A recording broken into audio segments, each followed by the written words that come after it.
Oh boy. Ah, got my hand stuck.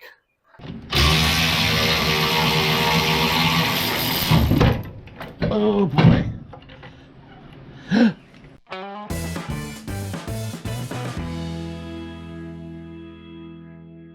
Welcome back to the community, everybody, and thank you all for being here. If you'd like to make a donation or buy t-shirts or stickers, please go down in the description below. It really helps keep creating the DIY videos. Today, we're going to go ahead and do a two-part series. I mocked up the front beam.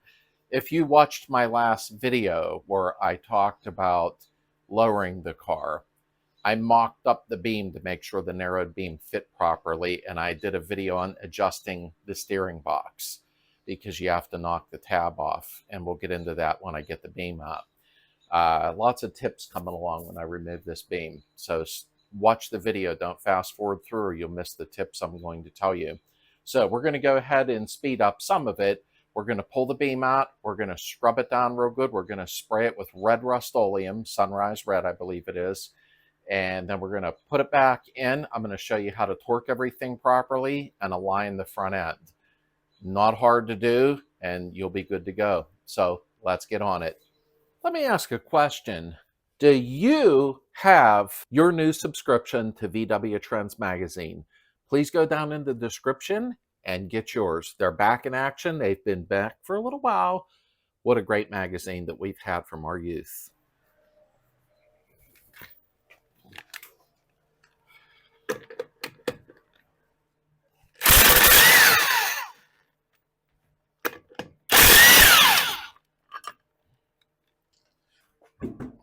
These are the 155s, and I really like this size a lot, but we'll go over the whole beam narrowed thing again while I'm filming.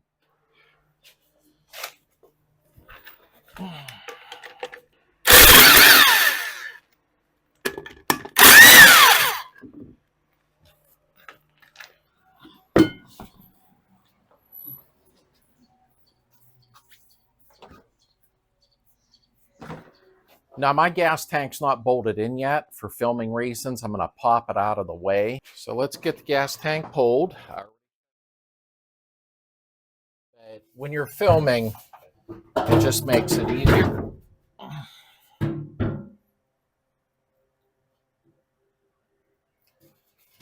Unreal. Now, something that people have been asking me to do is do the electric fuel pump hookup. And that's a good idea. When we're done painting the beam and put it back in, I'm going to mount it, run a new fuel line, okay, and show that because I don't trust the one inside of the tunnel. I'll explain that during that video. So as soon as the beam's in, we're going to go ahead and run the electric fuel pump and get that all out of the way too. So I hope that's helpful to some. So I'm going to kind of go fast through this part with disconnecting it. First, you'll need a 19 millimeter, some of you 17. We're going to go ahead and pop the tie rods real quick. Obviously, I was mocking everything up. Put your nut back on the threads to your tie rods, though. You don't want to bugger the threads up when you're banging stuff around.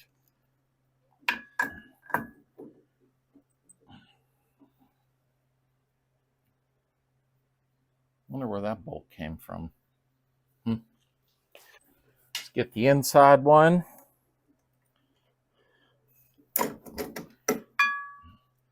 Put your nut on.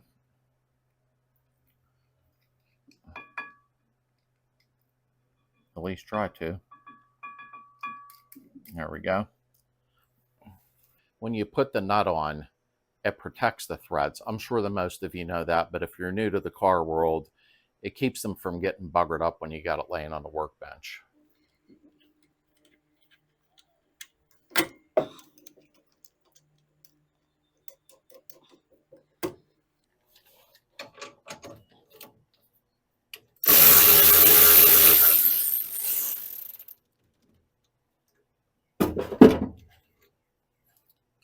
Don't lose that locking tab on there. I'm going to take it off so I don't lose it.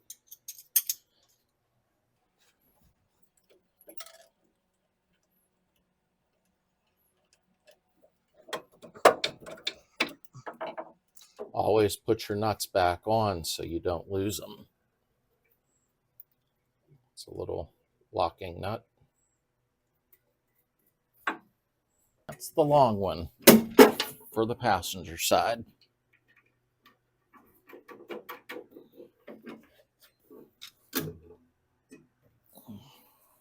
Now I'm leaving my rotors and everything on while I'm doing this, so I'm going to go ahead and disconnect my brake line going to the brake hose on this side. If in fact your lines are a little older and you're doing it this way, hit them with Coil or PB Blast really good and let it soak. These lines aren't hard to replace anyhow if you get stuck doing that. Okay, let's pull the clip off.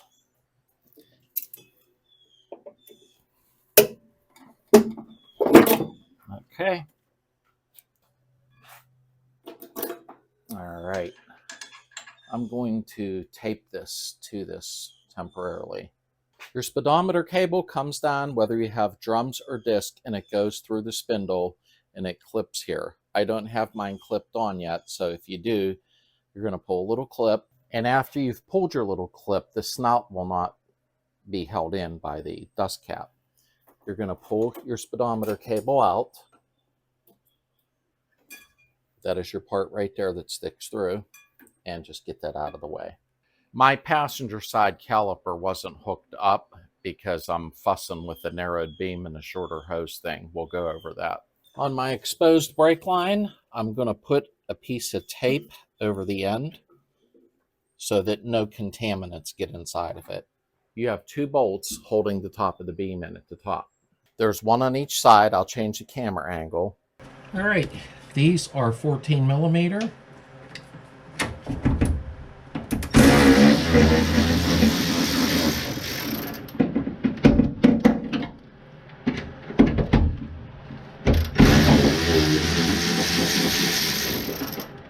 Okay, take the bolt out. Don't forget your washer. Keep this all together. Put new rubbers on if you need to. That is important.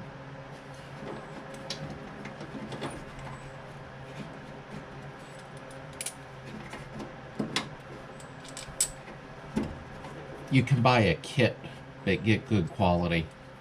Now what you're going to do next is disconnect your steering column. I'm going to show you a short clip here. I'll speed up where I did that in a previous video. Here is your wire. Oops, turn the whole steering column. Move your wire, just a little clip there. Okay, and we're going to get on these 14 millimeter. That's what you need. Okay, hopefully I sprayed these that they come off fairly easy.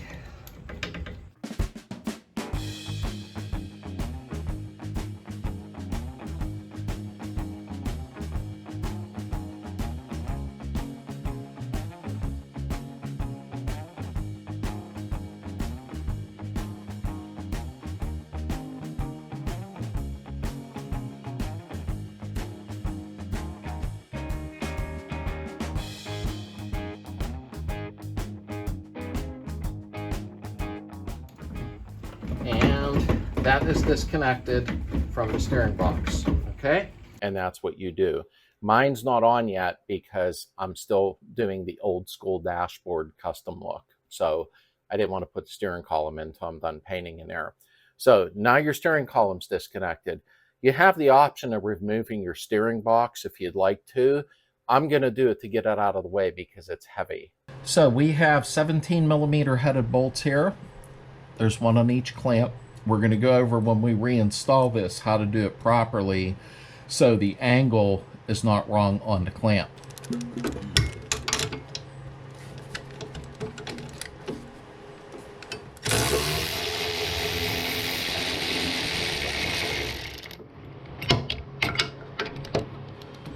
There's the bottom bolt. Make sure your little locking tabs are on there. You can see it's flopping around. Let's get our second bolt out. And there comes the clamp onto the floor as expected. All right, let's get our, I forget how I got this out so easy last time. Right through the bottom. There we go. Nice. And here's a good rule of thumb. Ignore the ashtrays. I'm restoring the old ashtrays to put on Marketplace or wherever. Put your bolts back in where they go. That's the best thing you can do, because if you're not used to where these bolts all go, the sizes of them, when you go to put it back together, much easier. Now, like I said, you don't have to remove the steering box, but every little bit of weight I can get off of that beam is for the best. I have the rotors on her, the calipers, there's a lot of weight, so I'm trying to lighten it up a little bit. When I drop it down, it's not as bad. I'm going to use a transmission jack, I'll show you. The reason I said to watch with this, there is two different sizes.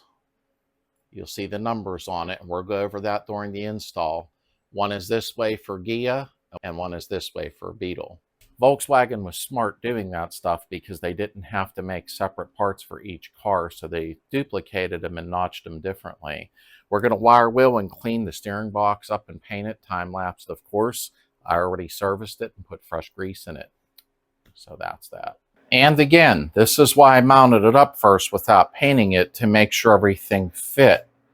You can see the clearance with the 2-inch narrowed beam is pretty minimal. I don't know how well you can see that there. So you've seen how close that was. That's why I mocked it up first.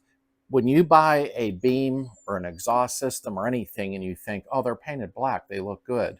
No, they're not painted. I forget what it's called, the coating that's on there. But you want to scuff it down and paint it with real paint. In a video, I taught you how to keep the inside of the shock tires from rotting out. That's where it starts. And now we're going to go ahead and scuff it down and paint it. So let's get back to work. Now I have my motorcycle lift, stand, whatever you want to call it. I'm going to put it under there and then lower it down with it. I was almost thinking of putting a strap up and around it and then lowering it down by hand when I loosen it, but I don't want it to hit this and fall off. If it was just a naked beam, that'd be one thing, but there's a lot of weight on this one. All right, that's as high as this will go. So we'll see how this goes. I'm a little nervous because I know this dang thing is heavy with the rotors and all that. Probably should have took all that off. All right, before I pull the bottom two off, I'm going to remove the top two, and then I can position my jack and get it ready. You have 4 bolt holes here on the front, and you have body pads up inside of here too. I'll show them later. So let's remove these first.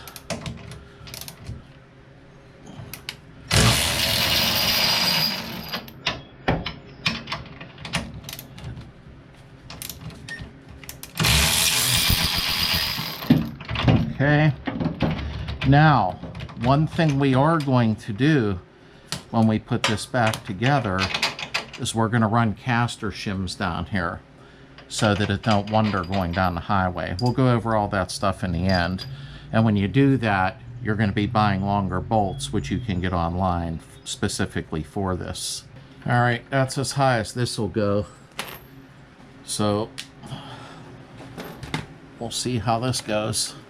I'm a little nervous because I know this dang thing is heavy with the rotors and all that. Probably should have took all that off, but I didn't feel like redoing the bearings and everything.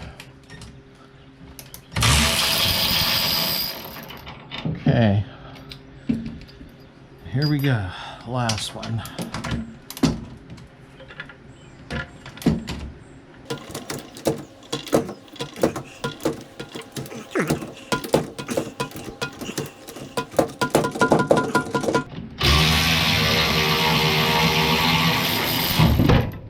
Oh boy. Got my hand stuck. Oh.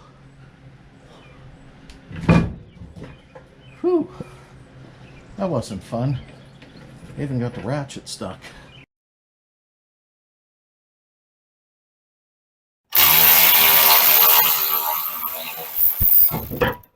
Oh boy.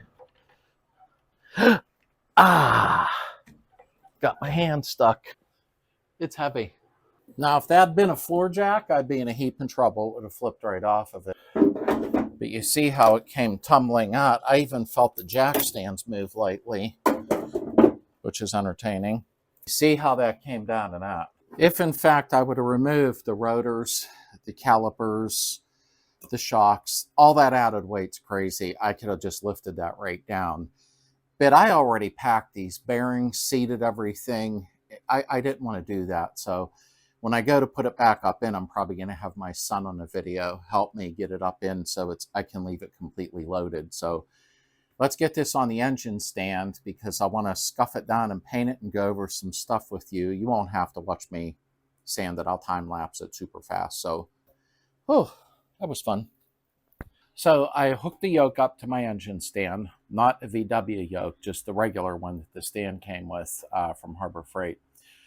I'm going to try to hoist it up onto the stand myself. With it loaded with the rotors and everything, it's going to be heavy. If not, I'll get my son to give me a hand real quick. Remember, be careful when your car's on jack stands, because if you watch again, the car did move on me.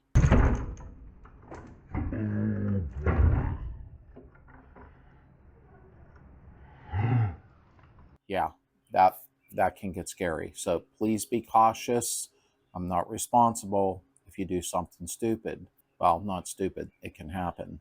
But be careful when it's on stands, okay? You know, once you get the rotors, the calipers, just everything on these, you don't realize how heavy they are. And I have a bulging disc. That doesn't help.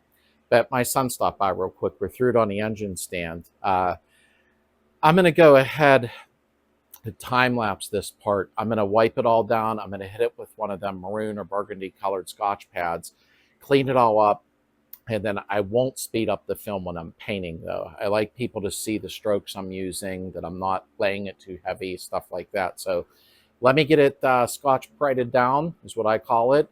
We're going to mask everything off we need to and go ahead and paint it. And then we're going to go over a lot of stuff too. Like I said, this video will be 2 parts because I do want to show complete installation and a front end alignment on it.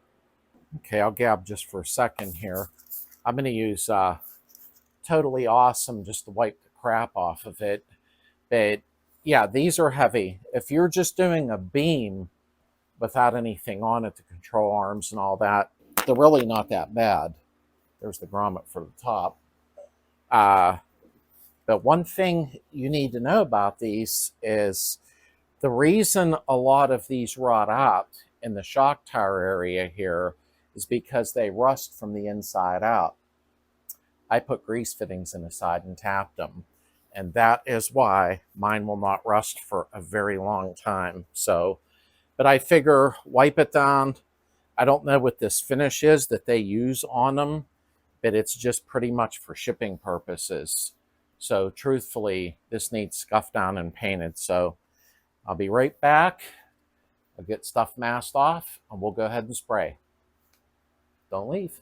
What I'm using is these maroon Scotch pads. I don't know what they're equal to, maybe like 400 or 600 grit, somewhere around there. I can't tell, but that's about what they're equal to. Basically, I'm just gonna get this heavy finish off and just make it a little abrasive. So you can see right there, yeah, that's like abrasive now. It did take off that sheen.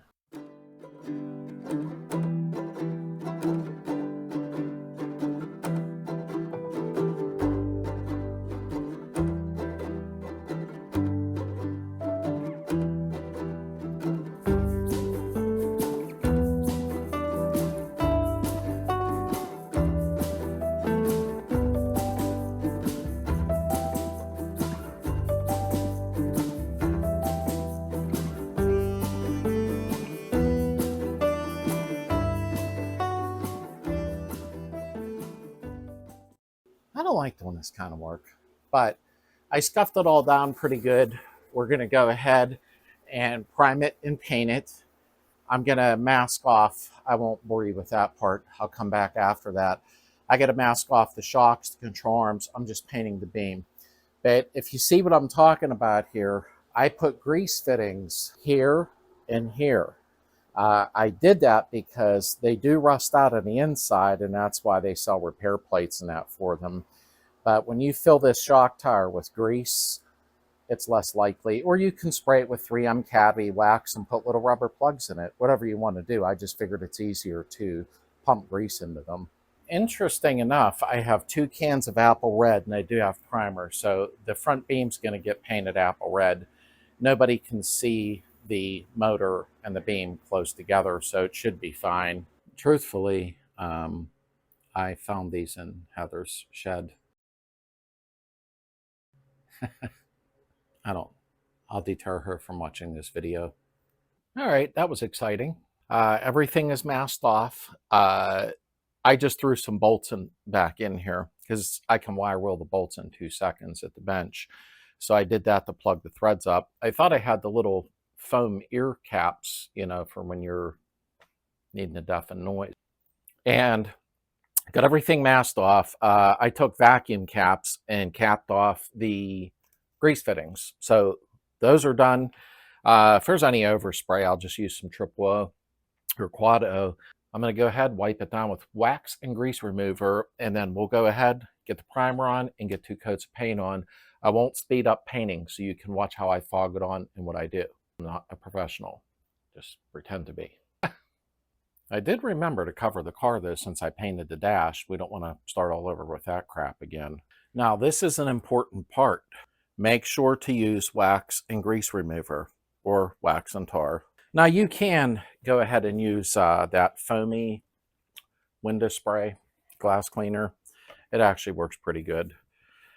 But ever since I got caught taking it from the house, I don't feel like buying it again. So I use this, but I'll speed up the film right here.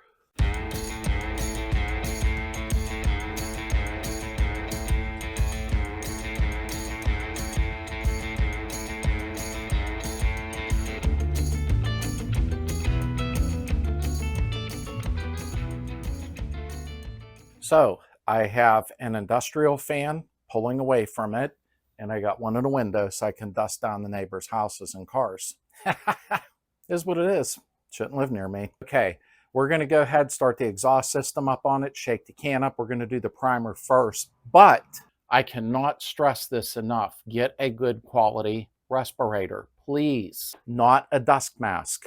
I've watched people suffer from this on oxygen. Please protect your health, okay? All right, let's go.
Okay, so that was the primer coat. I dusted a coat and I put a heavier coat on, like medium to heavy. I'm going to let that tack up for 10 minutes here. And then in the meantime, I'm going to soak these in warm water real quick and shake them up. And I'm imagining 2 cans, I'm guessing. This ain't going to be done to perfection. This is a daily driver. So if you have any crappy comments, well, you know, it is what it is. I really don't care. We're going to go ahead and put a fog coat on, then a medium coat, and then a little heavier than a medium coat. And then we're going to let it dry.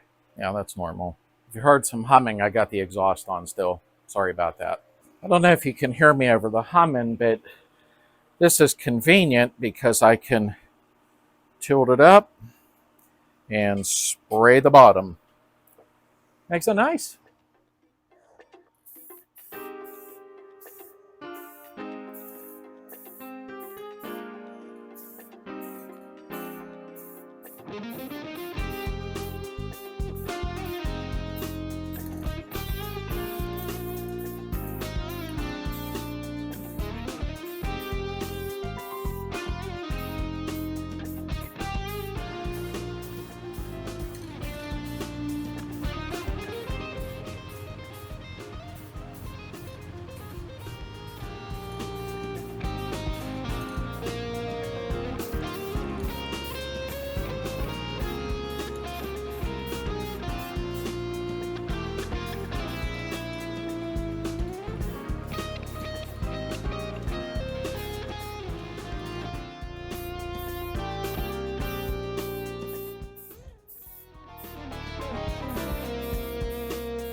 Give that 10 minutes to tack up, and then we're going to put a heavier coat on.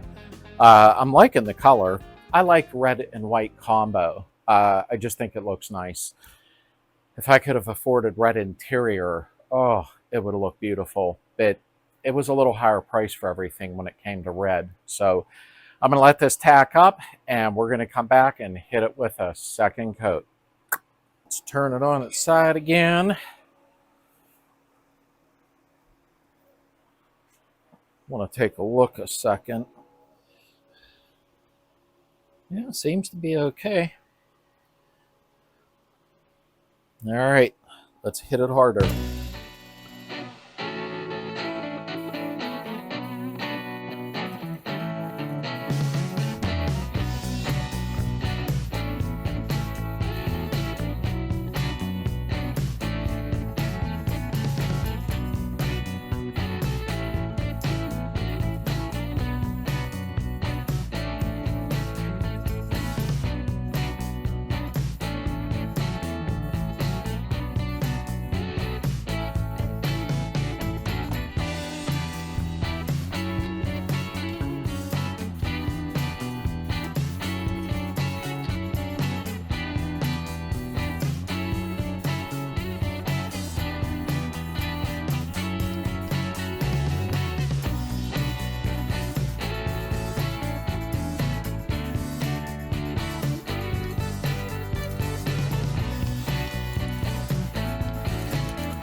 very happy with the way it came out. That was worth taking back off and protecting it from rusting.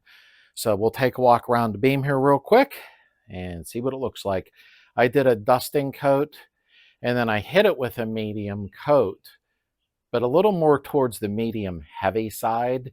I'm going to call it quits there. I might clear coat it. We'll see. I probably should. Every little bit helps, I guess. Let's take a look at it. All right, let's take a walk around it. It is shining. Come out very, very nice. There's a few marks, but that's in the metal from the steering box. But it come out really nice. It really did. I like the color. Let's go around the front of it, or I should say the back of it. Look at that. It come out like glass. It come out really, really good. Nice shine to it. It'll look better once I take the all the masking tape and all the paper and towels off of it. Then it'll bling bling. But very happy with the color. I thought it was pretty nice. It'll combine good with the white car. Although, who's really going to see it, I guess. But, you know, you folks. So remember, when you get exhaust systems or front beams or things of that nature and you see, oh, it's painted black for me. No, it's not. That's a coating. I'll look it up if I can. I forget what they use. But I was told it's just a coating to protect it in transit or sitting on shelves so it don't rust. It's best to scuff that stuff down, prime, paint, and then you're protected. For the front beams, like I said, fill them up with 3M cavity wax or grease. You can drill some holes, pump it in, and use rubber caps. I decided to use, getting attacked by mosquitoes. I decided to use where I can pump grease in when I want to. So that's just the way I did it. What we're going to do is let it dry. Then we're going to put her on in. And I got to paint the underneath of the car there. I'll do that off camera. And then we'll properly torque the tie rod ends, get everything set up, get the brake lines hooked up, everything. And then we'll do a front end alignment on it. So this was part one because I got to let this dry 24 hours. If I mess around, you know what'll happen. So I got to let this sit. I want you to check this out. Wayne Vivola, very good friend of mine in New York, had sent me a bunch of boxes and I didn't open them. He didn't ask me to do this, but I wanted to open them on video to show appreciation. I like when folks send donations and that, and it is not agreed. It's just really appreciated. So let's see what he sent. All right, I'm going to have to open them on the trunk of the car because I ran out of space from painting. Let's see what Wayne sent. He's been sending a lot of stuff even to Heather. Just very nice man. I really appreciate the support, that's for sure. And it looks like a wool winter coat. Oh, thank you, Wayne. I know what it is. I gotta get that. Oh, that baby's in there. Oh, Wayne. Whew. Wayne put some effort into that one. And I won't untape this right now. It is a 4-piece carpet padding kit for the Beetle. And I really appreciate that very, very much. Here is a 3-piece rear carpet kit. So he just gave me the padding for the whole entire car inside to go under the carpeting. Thank you so much, Wayne. That was very nice of you, Chico. I appreciate that. Let's see what else he sent.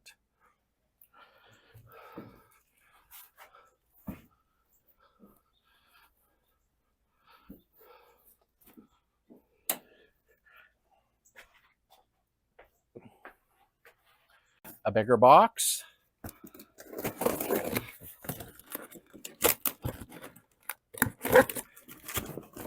Oh my, there's a bunch of stuff in here. Bunches of stuffs.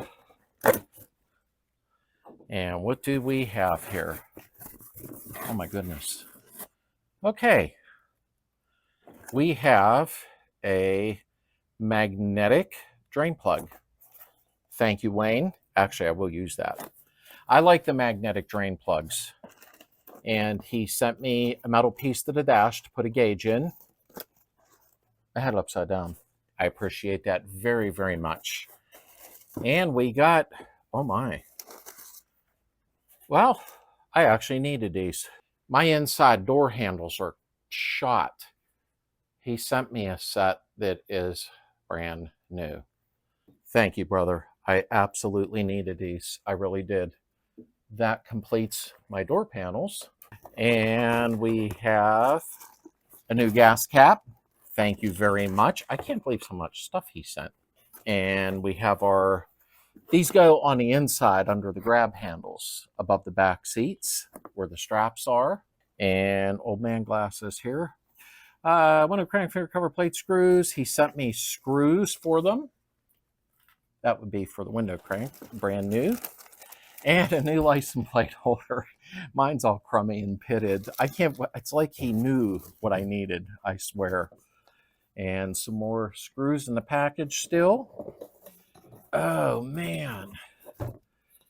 For the defroster system, I have one piece left that long that is rotted and tore up. Thank you, Wayne. Thank you very, very much. That was very kind of you. It's less stuff I have to order now. And we have a cover for an ashtray. He was sending me a lot of stuff that he had around too. And we have a regulator. I'm going to start putting some back to the corner of the box here. Spring for the window winder. Extra screws. Oh, brand new pedal pads. I didn't have them yet. Awesome, awesome, awesome. Put my glasses back on. We have brackets, chrome ones for the coil. I didn't have that either yet. Inside door handles. Wow, these things look brand new. They honestly do. Holy smokes. And what is this? Main wiring harness grommet. Brand new in the package. And what is this? Door lock pulls. Wow, are these nice? Wow. I don't want to have them all over the floor, but they're a billet style where you pull the door locks up. And windshield wiper arms. Wow, these are way nicer than mine are. He sent me 2 of those. Seat belts, the receivers. Wow, these are nice arms. Mine were a mess. Handles, window winders technically. And he's reminding me to check my oil. And a float, brand new. Nice. Wow, he really sent a lot of stuff. And there's still more boxes. Let me move this out of the way. Oh, yes. Excellent. Mine was really rusty. I was going to wire wheel it down, and I figured, well, you don't see it anyhow. Thank you. Thank you very much. Mine looks like a piece of crapola. Put this over here. And we have the heater vent covers. I like these kind because they're the flaps. Like this. That is nice. Nice, nice, nice. Oh, Wayne thought I needed extra screwdrivers because he sent me some. Thanks, brother. I appreciate that. I actually, believe it or not, I do go through a lot of them, and I don't know why. And we have, now I won't pull these out. There's seat belts wound up in here, but I don't want, they're the retractable. And the heater box control handles. Those are nice, the red ones. I like that. And here is the grab handles for the back. He sent me a lot of stuff. Jeez. And we have running board hardware kit. Excellent. I don't have to search for bolts now. And the seat return springs. Oh, yes. I actually needed these for the door panels. I call them witches' hats. They're the ones that go inside and hold the door panels in. Thank you so much, Wayne. There's still one more box. This one is taped. We have a bottle. Heather was yelling at the dog. I had to go close the window. We have here I'll check that in a second. Okay. You folks see what this is? He actually made this. Let me bring you up close here. He wanted me to try this out. Now I remember this actually threads onto the brake reservoir. And he did tell me about this, that he was going to make me one up. And that's it. You start pumping and you go ahead and bleed your brake system off. I'm looking forward to trying this, Wayne. Thank you very much. This will be nice. He said, give it a try, see if it works. But going right on to the brake reservoir, so to speak, and pushing through, it should bleed the brakes off like in moments. Thank you so much. There is a pressure gauge on it. I'm going to have to learn how to use it. Thank you, Wayne. Thank you so much for everything. That was very kind of you to do. And a big congrats to Wayne. Here's some photos here of his car.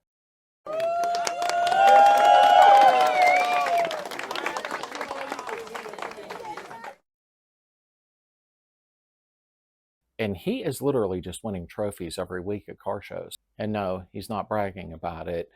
I appreciate him very much and can't wait to see him in August. But the point being, he did such a fabulous job in that car. If he brings his car when he visits, I'll do an interview with him, but I'm not sure because he don't live that close. Somebody else I wanted to bring up here is Toby. He has been a big supporter, him and his son Liam, of the community channel here. And he sent me some shirts because he created a group in Utah.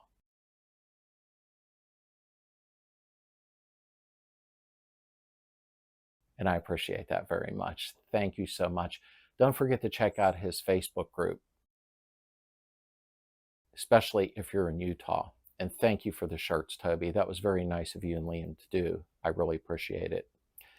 Okay, thank you, everybody who has reached out and made donations, bought T-shirts, stickers, had sent stuff in the mail. I really appreciate that very much. I really do, in all sincerity. It's become one big family and such a wonderful community. Thanks, everybody, for being here. I'll see you Sunday night, 9 p.m. Eastern, for our community live chat. It's like one big family. And we'll be back in 5 or 6 days to put the beam in, hook everything up, and get that front end aligned.